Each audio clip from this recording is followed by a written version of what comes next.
Assalamu alaikum warahmatullah. So continuing with Surah Ar-Rahman, today I'll be doing from ayah number 17 to 23. A'udhu billahi minash shaitanir rajeem. Bismillahir rahmanir rahim.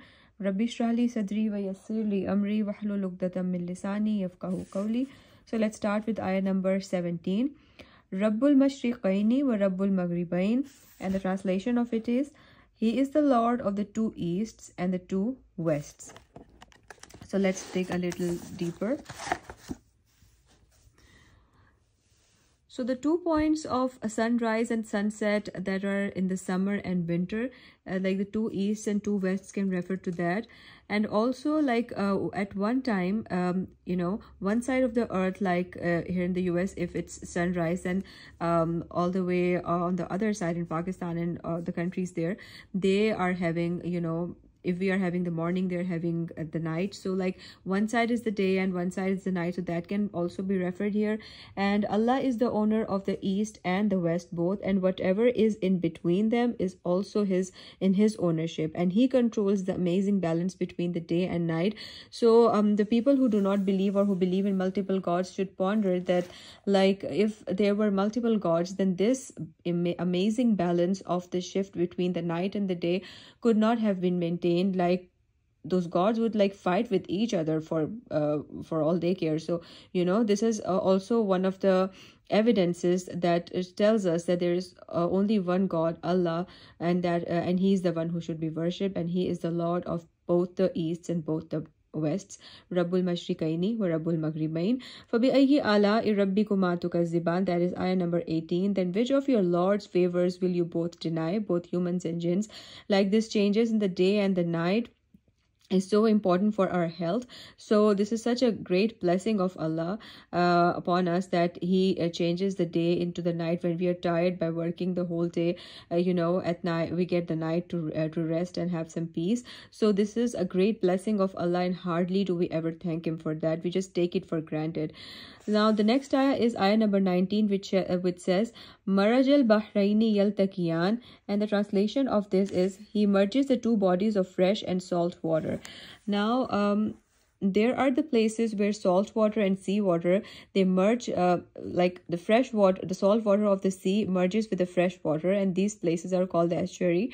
And so these are the places where the salt water and the sea water, they merge with one another, and that is also something that we should like read more about. Marajal Bahraini Altakiyan, Bainahuma Barzakhun La Yabghiyan.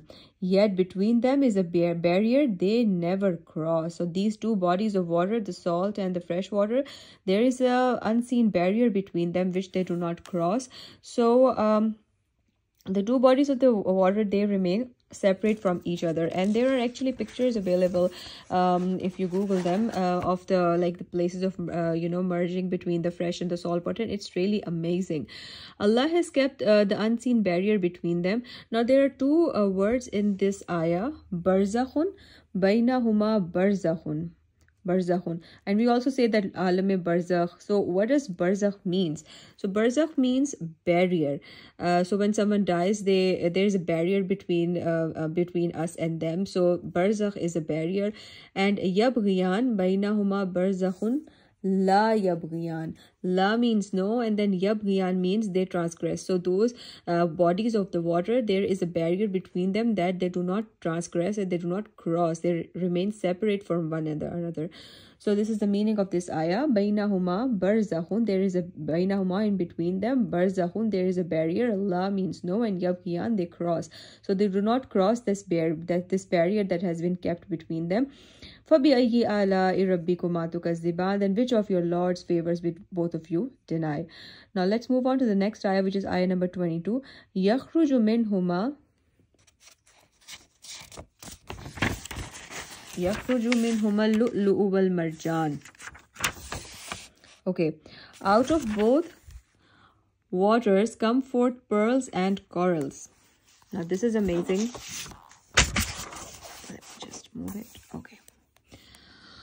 Where did it go? Oh, here it is.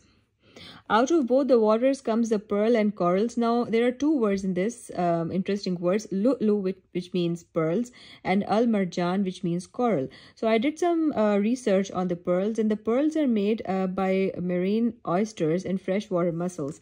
So this was really interesting to read, actually. So these are, this is actually their natural defense mechanism against irritant like a parasite entering their shells. So the pearls that they make, actually, that is a defense mechanism that they have against a parasite which is trying to enter their shell. So oysters or mussels slowly secretes layers of aragonite and conchyolin, I guess, materials that also make their shell. This creates a material called the nacre, and also which is called the mother of pearls, which encases the irritant. So this is amazing to see how these pearls are formed, and then Allah subhanahu wa ta'ala is the one in whose control all this is. So from those water bodies we get the pearls and the coral. And then فَبِأَيِّ آلَاءِ رَبِّكُمَا تُكَذِّبَانِ, then which of your Lord's favors will you both deny, both jinns and humans? Which of your Lord's favors will you deny? It's interesting that when we are reciting this surah, it's like فَبِأَيِّ, like it's a very like low tone, but actually, like, I guess it is a strong tone here. Then which of your Lord's favors will you both deny, humans and jinns? So in today's ayahs, we discussed the bodies of water and how they are kept separate from one another, and then what are the benefits that we get from them, like the corals and the pearls, and also that Allah is the Rabb of both easts and both wests. Inshallah, tomorrow we'll move on and study about the ships and the sails and everything. Inshallah, I think I'll be doing from here all the way to here tomorrow, inshallah, hopefully. So that's all for today. Inshallah, we'll be doing further tomorrow. Fi aman Allah.